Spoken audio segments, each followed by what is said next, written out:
जय हिंद दोस्तों, welcome to my vision classes. इससे पहले आपने जो लास्ट वीडियो डाली गई है, बार के टाइप्स बताए गए हैं कि टाइप्स ऑफ बार और किस तरह के क्वेश्चंस आते हैं, किस में बंदा कंफ्यूज होता है, वो वाली वीडियो आप जरूर देखिए ताकि आपसे ये वाले क्वेश्चंस बन जाएं। चलिए तो स्टार्ट करते हैं फर्स्ट क्वेश्चन से। इस फर्स्ट क्वेश्चन को पहले आप देख लीजिए कि कैसे करना है, क्या करना है, फिर उसके बाद आप आंसर लगाइएगा किस तरह के क्वेश्चंस आपके सामने आ रहे हैं।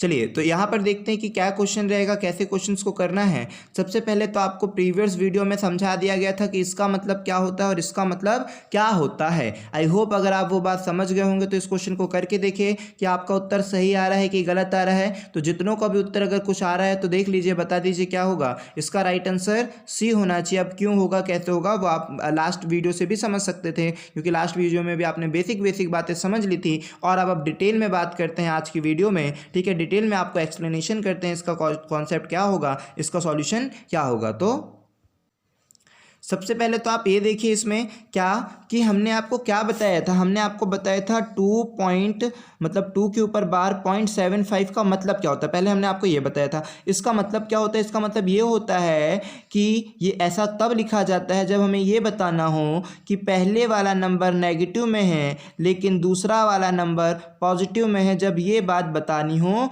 तब हम दशमलव के आगे वाली संख्या पर बार लगाते हैं। क्लिक हो रहा है कि नहीं हो रहा। अगर ये बात लिखी है, देखिए ना, दोनों में अंतर समझिए। अगर बेसिक कॉन्सेप्ट आपके क्लियर हैं तो आप समझ पाएंगे हर चीज को। इसका मतलब ये होता है, क्लिक हो रहा है, इसका मतलब होता है ये नेगेटिव 2.75 का मतलब होता है कि ये संख्या भी नेगेटिव में है, ये संख्या भी नेगेटिव में है। जबकि इसका मतलब क्या होता है कि पहली वाली संख्या नेगेटिव में है, दूसरी वाली संख्या पॉजिटिव में है। आई होप ये बात आपको क्लियर हो पा रही होगी, आप समझ पा रहे होंगे। अगर ये बात आप समझ सकते हैं तो अब हम स्टार्ट करते हैं सॉल्यूशन। इसका मतलब ये हुआ कि पहली वाली संख्या नेगेटिव है तो देखिए -2 है, फिर दूसरी वाली पॉजिटिव तो प्लस का पॉजिटिव है, फिर तीसरी वाली नेगेटिव तो ये -3 है, लेकिन उसके बाद वाली पॉजिटिव है तो ये पॉजिटिव में लिख दिया, ठीक है। फिर उसको जमाया तो ये -3 -2 कितना हो गया, -5 हो गया। और फिर ये प्लस का 0.75 प्लस का 0.78, इनको जब आपने जोड़ा तो 1.53 हो गया, है ना। पॉजिटिव में 1.53 आ गया। जब आपने इसको सॉल्व किया तो यहाँ पर देख लिया कि इसको आपने ऐसे लिख दिया कि 5 + 1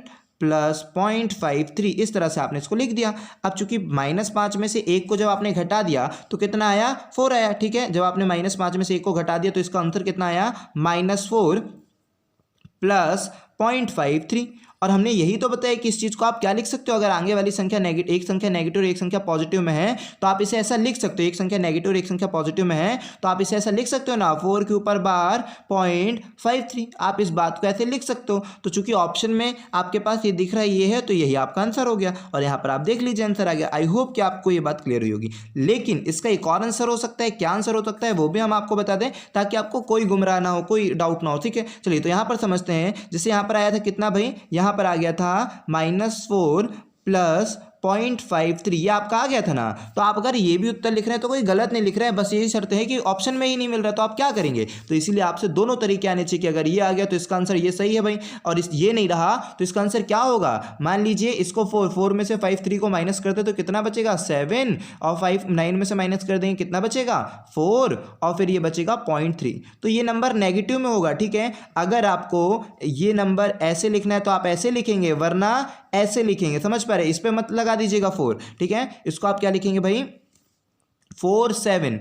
अगर नेगेटिव में लिखना है तो इस तरह से आंसर होगा, वरना अगर बार के फॉर्म पे लिखना है तो इस तरह से आंसर होगा। दोनों ही आंसर राइट होंगे। नेगेटिव में -3.47 ये सही होगा, या फिर दूसरा आपका आंसर 4 के ऊपर बार 0.53 सही होगा। आई होप ये बात आप समझ पाए होंगे कि ये जिसका आंसर आया वो भी सही, ये जिसका आंसर आया वो भी सही है, बाकी सब गलत होंगे, ठीक है। ये दोनों तरीका आपका सही होगा। लेकिन अब आप देखेंगे एग्जाम में कि ऑप्शन में क्या है। ऑप्शन के अकॉर्डिंग मेन बात मानकर चलिए कि अगर इस तरह का क्वेश्चन दिया तो ऑप्शन में आपको इसी तरह की चीज देखने को मिलेगी, ये नहीं। लेकिन हमने आपको ये समझाया कि ये बात भी सही है, ऐसा कुछ नहीं कि गलत है। लिखने का तरीका बता दिया कि अगर नेगेटिव में लिखे हो तो यहाँ पर नेगेटिव का सिंबल होना चाहिए, ऐसा नहीं कि 3 के ऊपर 10 बार लगा दी, गलत बात, ठीक है। समझ रहे हैं कि नहीं समझ रहे। तो ये आई होप कि कॉन्सेप्ट क्लियर हुआ होगा। चलते हैं एक और क्वेश्चन इस प्रकार का समझते हैं और ताकि ज्यादा दूसरे क्वेश्चन पर। अब इस क्वेश्चन पर ध्यान देते हैं। इस क्वेश्चन पर आपको क्या करना है, सेम उसी तरह कॉन्सेप्ट है, जो बेसिक बातें बताई गई है वो आपको याद होना चाहिए। तो यहाँ पर सबसे पहले ये बताइए कि आप इसे क्या लिख देंगे। यहाँ पर अगर पॉइंट के पहले जो संख्या के ऊपर बार है, इसका मतलब ये नेगेटिव में, तो आपने देखिए देखिए इसे नेगेटिव में लिख दिया, उसके बाद वाली पॉजिटिव पॉजिटिव में लिख दिया,